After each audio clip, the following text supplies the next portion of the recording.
오늘 본문은 그들이 가버나움에 들어가니라 라는 말로 시작합니다. 그들은 누구입니까? 예수님을 비롯해서 지난주에 살펴본 대로 4명의 제자들을 부르시고 그들과 함께 가버나움에서 공적인 사역을 시작하셨다는 것입니다. 가버나움은 갈릴리 호숫가에 위치한 교통의 요충지이면서 경제적으로 매우 중요한 곳이었습니다. 예수님은 가버나움에서 어떤 일을 하셨습니까? 안식일에 회당에 들어가 가르치시는 일을 하셨습니다. 그런데 이 일은 쉽게 볼 일이 아니에요. 안식일, 특별히 회당마다 정해진 그 랍비가 있었어요. 그 지역 사회에 종교 지도자들이 있었습니다. 아무나 가르칠 수가 없는 노릇이지요. 그런데 우리 예수님께서 회당에 들어가서 가르치셨고, 예수님은 우리가 아는 대로 유명한 사람도 아니었어요. 나이가 고작 30세 남짓한 무명의 젊은이였습니다.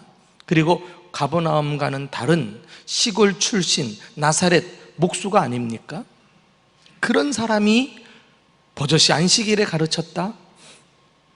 그리고 이 가르쳤다는 동사는 시제가 미완료 시제입니다. 딱 한 번 가르치고 끝난 것이 아니라 안식일 때마다 계속해서 가르치셨다고 했으니 이것은 정말 하나님의 특별한 섭리가 아니고서는 불가능한 일인 것을 알 수가 있습니다.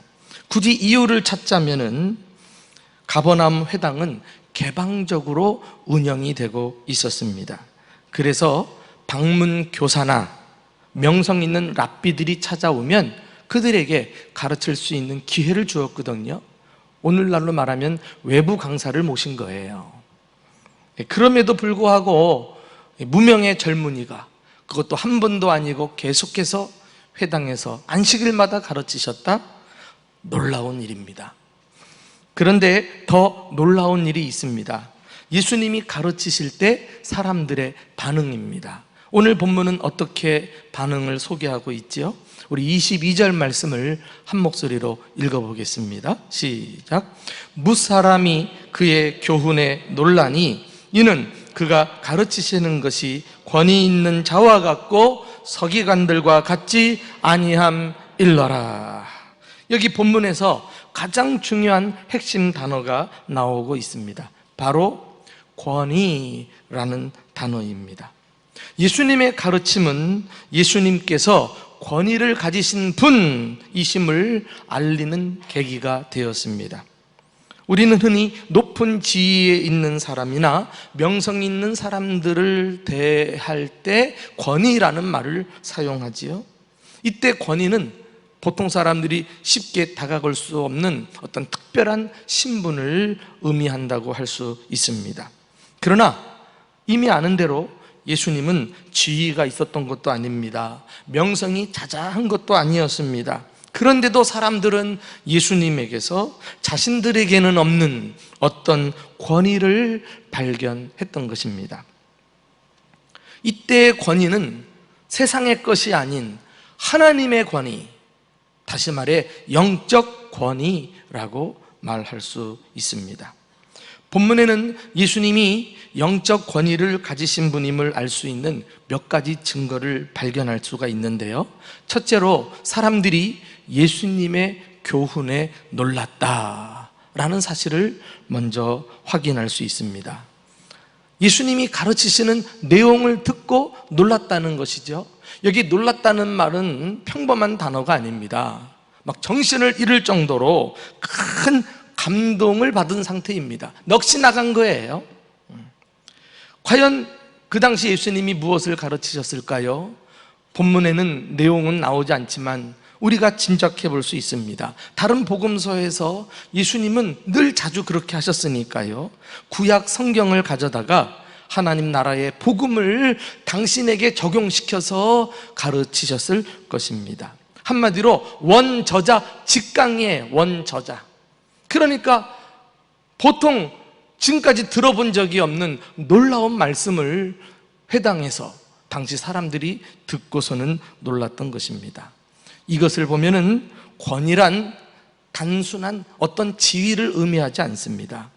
지위가 높든 낮든 사람들에게 감동을 주고 그들을 따라오게 하는 선한 영향력이라고 말할 수 있을 것입니다. 예수님이 그런 권위를 가지고 계셨다는 것이죠. 두 번째 증거는 예수님은 서기관들과 같지 않았다라는 것입니다. 한마디로 당시의 교사들, 자신들을 지도했던 서기관과 랍비들과 예수님을 비교해 보니까 전혀 다른 분이에요. 이들은 예수님의 교육 내용뿐만 아니라 예수님의 인격을 통해서도 어떤 감화를 받은 것을 볼 수 있습니다. 당시 교사들은 판에 박힌 듯이 지식 전달에 그쳤어요. 학원 선생님들처럼 말이죠. 그런데 예수님은 사랑과 진심을 다해 가르쳤습니다. 사람들은 예수님에게서 어떤 진정성을 느꼈을 것이 틀림이 없습니다. 말을 표현하고 전달하는 학문을 수사학이라고 이야기하는데, 이 수사학에는 세 가지 요소가 반드시 들어가야 한다고 이야기합니다. 로고스, 그리고 파토스, 에토스라고 하는 3요소인데요. 로고스는 이 논리적인 설명을 말해요. 논리가 있어야 알아듣지요. 횡설수설하면 안 돼요. 그리고 파토스는 정서적인 호소를 말합니다. 사람들에게 감동을 주고 열정을 다해서 전달할 때 먹히지 않겠어요?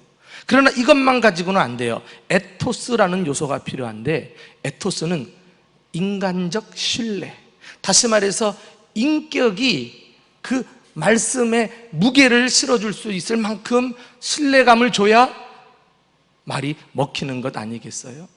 이렇게 볼 때 우리 예수님은 단지 지식만 전달하고 끝난 것이 아니에요. 사람들의 마음을 흔들어 놓는 걸로 끝난 것이 아니에요. 그 말씀하시고 가르치시는 자의 인격이 당시 다른 교사들하고 전혀 달랐다는 것을 보면, 여기서 예수님은 그 권위가 사람들에게 어떤 감화를 줄 만큼 사람들에게 감동을 주는 인물이었음을 알 수가 있습니다. 그런데요, 이것으로 끝이 아니에요. 예수님의 권위가 증명되는 결정적인 사건이 또 한 가지가 있습니다. 바로 귀신을 꾸짖어서 내쫓은 사건이죠. 예수님께서 회당에서 가르치실 때에 그곳에 더러운 귀신 들린 사람이 있었습니다. 자꾸 소리를 지르니까 소란을 피우는 거 아니겠어요? 그때 예수님이 귀신을 꾸짖어 내쫓으셨습니다. 이 꾸짖었다, 예수님은 귀신에게 나가달라고 요청하지 않았어요. 긴 말로 설득하려고 하지 않았어요. 그냥 한마디로 잠잠하라, 그 사람에게서 나오라 하니까 큰 소리를 지르면서 떨면서 나가버렸어요. 그리고 사람이 온전하게 돌아오게 된 것입니다. 자, 그 결과를 한번 좀 확인해 보실까요? 27절 말씀 다 같이 읽어봅니다. 시작. 다 놀라 서로 물어 이르되 이는 어찌미냐? 권위 있는 새 교훈이로다. 더러운 귀신들에게 명한즉 순종하는도다 하더라. 예수님의 권위는 단지 이론이 아니었어요. 말로만 끝난 것이 아니었어요. 실제적인 능력이었습니다. 사람들은 귀신이 쫓겨나가는 사건을 목격하고 지금까지 경험하지 못했던, 그 누구도 해낼 수 없었던 권위 있는 새로운 교훈임을 깨닫게 된 것입니다. 권위 있는 새 교훈, 무엇을 의미합니까? 사람을 완전히 변화시켜서 새로운 삶을 살게 하시는 강력한 교훈이라는 거 아니겠어요? 이것이 권위입니다. 게다가 귀신이 또 쫓겨나간 것은 성경적으로도 매우 의미가 있는 사건이죠. 귀신이 쫓겨나간 것은 사탄의 왕국이 패하고 그곳에 하나님이 통치하시는 하나님의 나라가 임한 임한 의미를 우리에게 보여주고 있는 사건입니다. 자, 예수님도 말씀하셨죠. 마태복음 12장 28절 말씀 한번 다 같이 읽어보실까요? 시작. 내가 하나님의 성령을 힘입어 귀신을 쫓아내는 것이면 하나님의 나라가 이미 너희에게 임하였느니라. 할렐루야. 하나님의 나라를 실현하는 것은 사람의 힘으로 불가능한 것입니다. 오직 성령으로 가능합니다. 더 구체적으로 이야기하면 하나님의 영적인 권위로만 가능한 것입니다. 그렇습니다. 권위는 지위가 높고 낮은 차원을 뛰어넘어 사람들에게 선한 영향력과 감화력을 행사하는 것입니다. 그리고 하나님의 나라를 이루는 실제적인 힘, 능력이라고 말할 수 있습니다. 오늘 본문은 예수님이 진정한 권위자로서 구약에 약속된 메시아의 자격을 가지시고 이 땅에 오신 분임을 우리에게 보여주고 있는 말씀이라고 할 수 있습니다. 자, 그런데 사랑하는 교회 여러분, 놀라지 마십시오. 예수님은 당신의 이 영적 권위를 당신의 몸인 교회에게도 나누어 주셨다는 사실을 아십니까? 자, 우리 한번 누가복음 9장 1절과 2절을 함께 읽어보도록 하겠습니다. 시작. 예수께서 12제자를 불러 모으사 모든 귀신을 제어하며 병을 고치는 능력과 권위를 주시고 하나님의 나라를 전파하며 앓는 자를 고치게 하려고 내보내셨다. 제자들을 세우시고 그들을 파송할 때 그냥 보내지 않았어요. 권위를 주시고 예수님과 같이 귀신을 멸하고 하나님의 나라를 이루도록 하신 것을 볼 수가 있습니다. 여기 12제자는 구원받은 그리스도인들의 대표죠. 한마디로 교회를 상징합니다. 예수님은 교회에 당신의 권위를 위임하셨습니다. 교회는 예수님처럼 이 권위를 가지고 이 땅에 사탄의 세력을 물리치고 하나님이 통치하시는 나라를 세워가야 합니다. 본문에 나오는 이 회당은 곧 교회는 아니지만 아름다운 교회의 모습을 보여주는 그림이라고 할 수가 있습니다. 어떤 교회죠? 영적 권위를 가진 교회. 안타까운 것은 오늘날 많은 교회들이 외향은 화려한데 그 안으로 들어가면 권위를 잃어버림으로써 세상에 영향력을 상실하고 말았습니다. 교회 그러면 사람들이 머리를 흔듭니다. 안티 기독교인들이 점점 늘어나면서 교회를 노골적으로 대적하고 공격하는 형국입니다. 교회가 권위를 잃어서 그래요. 범접할 수 없는 하나님의 권위로 딱 보호를 받으면 누가 감히 교회를 대적할 수 있단 말입니까? 근데 권위를 잃으니까 세상 앞에 무시를 당하는 처지가 되었습니다. 땅에 떨어진 교회의 영광을 다시 일으켜 세워야 할 것입니다. 그래서 사람들이 교회를 보기만 해도 감동을 받고요, 이구동성으로 교회를 칭찬해주고 말이죠, 마음의 찔림을 받고 하나님께 돌아오는 역사가 일어나야 할 것입니다.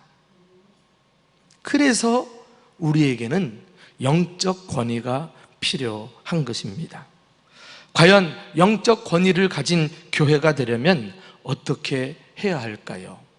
첫째는 예수님만을 높이는 교회가 되어야 합니다. 우리 한번 첫 번째 대지를 다 같이 읽어보실까요? 시작.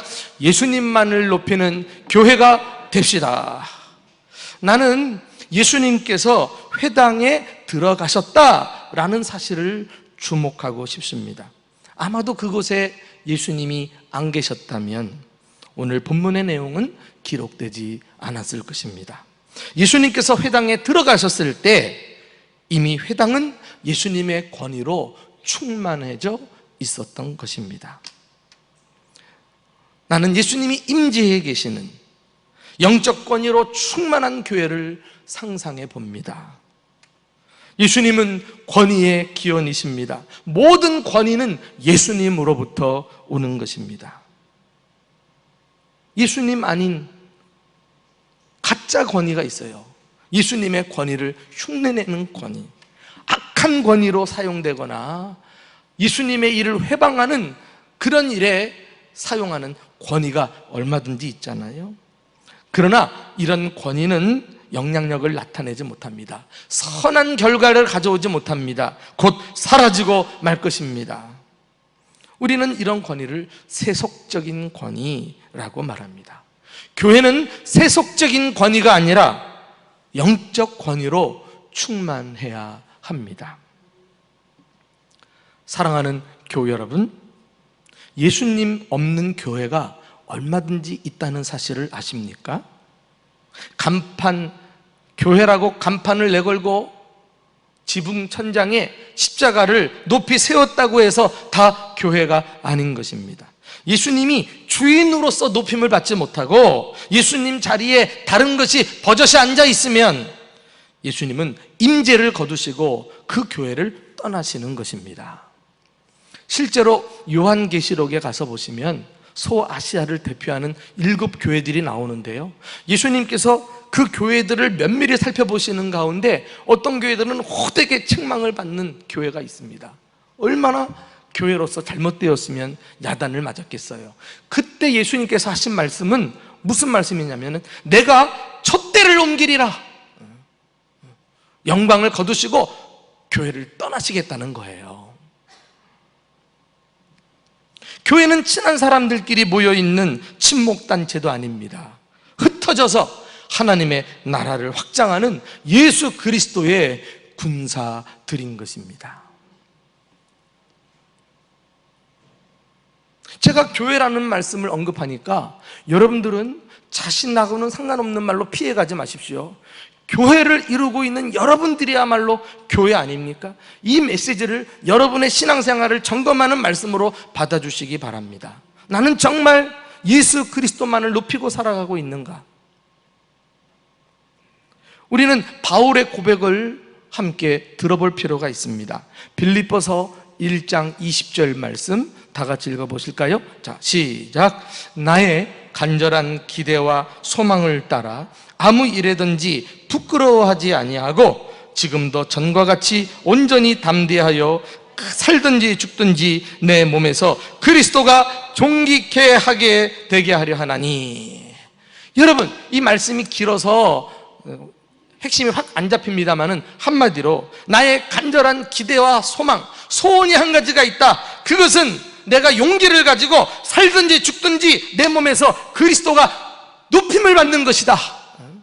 이것이 사도 바울의 소망이었다니까, 한 가지 소원이었다니까.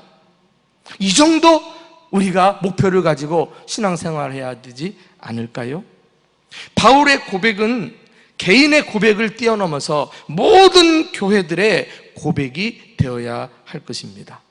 예수님만을 높이고 예수님이 행하신 그 사역의 본질을 추구하기 시작할 때 영적인 권위도 회복이 될 것입니다. 예수님이 임재해 계시는 교회에 그 누구도 함부로 대하지 못하게 될 것입니다.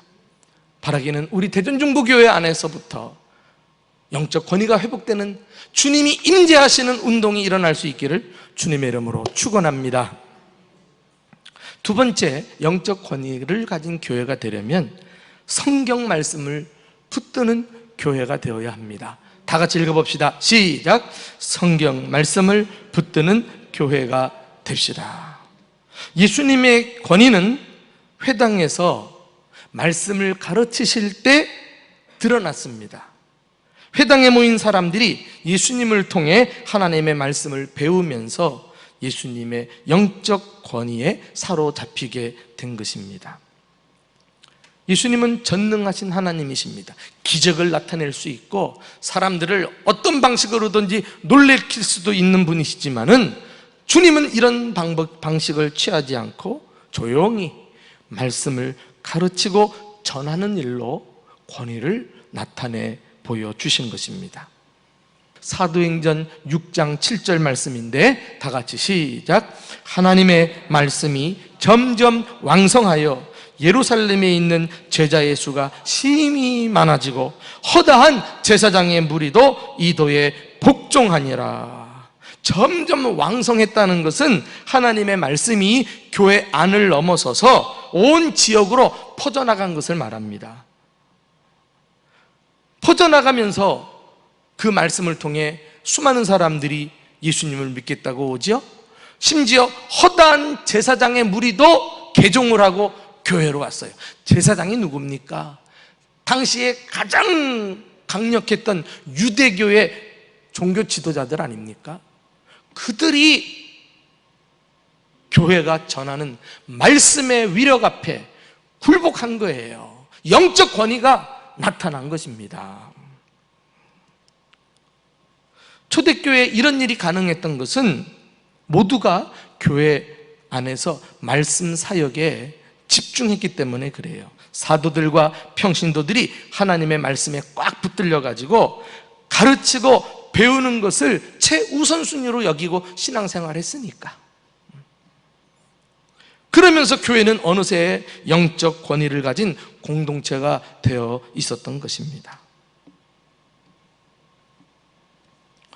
오늘날은 이 말씀을 제쳐두고 인간적인 방법으로, 세상적인 방식으로 사람들을 끌어모으려고 하지만은 오히려 그러면서 점점 교회만이 가지는 강력한 영적 권위를 잃어가고 있는 것은 아닌가. 우리가 하나님의 말씀의 능력을 확신한다면 다시금 목회자도 성도들도 이 말씀 앞에 돌아와서 말씀 붙들고 말씀 중심의 신앙생활하는 우리 교회 될 수 있기를 예수님의 이름으로 축원합니다. 자, 마지막 세 번째, 영적 권위를 가진 교회가 되려면은 변화된 삶을 간증하는 교회가 되어야 합니다. 자, 다 같이 읽어보실까요? 시작. 변화된 삶을 간증하는 교회가 됩시다. 영적 권위는 예수님으로부터 시작을 했고 말씀을 통해 드러났으며 변화된 삶을 통해 증명되었다. 이것이 우리가 읽은 본문의 전체 내용입니다. 바로 더러운 귀신에게 사로잡혔던 사람이 예수님을 만나서 온전하게 변화됐고 새로운 삶을 살게 된 것입니다. 세상의 권위는 자기 자신만을 위해 사용하는 권위예요. 그러나 예수님의 권위는 다른 사람을 위한 권위입니다. 예수님은 당신의 권위를 자신을 위해 사용하지 않고 다른 사람을 변화시키는데, 살리시는데 사용하셨습니다. 그렇습니다. 영적 권위를 가진 교회는 간증이 끊이지 않아요. 예수님 믿고 삶이 변화되는 사람들이 계속해서 일어나기 때문입니다.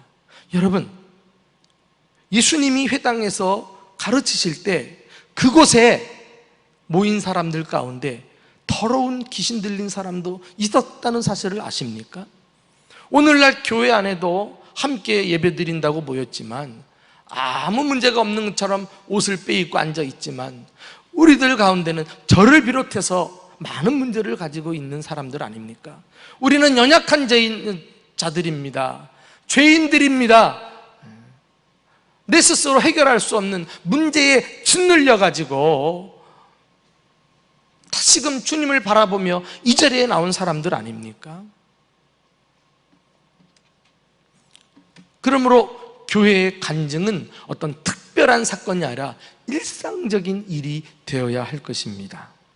요즘처럼 교회들과 선교지마다 어려움을 겪으면서 별로 아름다운 소식이 들려오지 않는데 그 어려움의 한복판에 있는 상황 속에서도 우리 교회에 여전히 아름다운 간증을 허락하신 하나님께 감사와 영광을 올려드립니다. 할렐루야!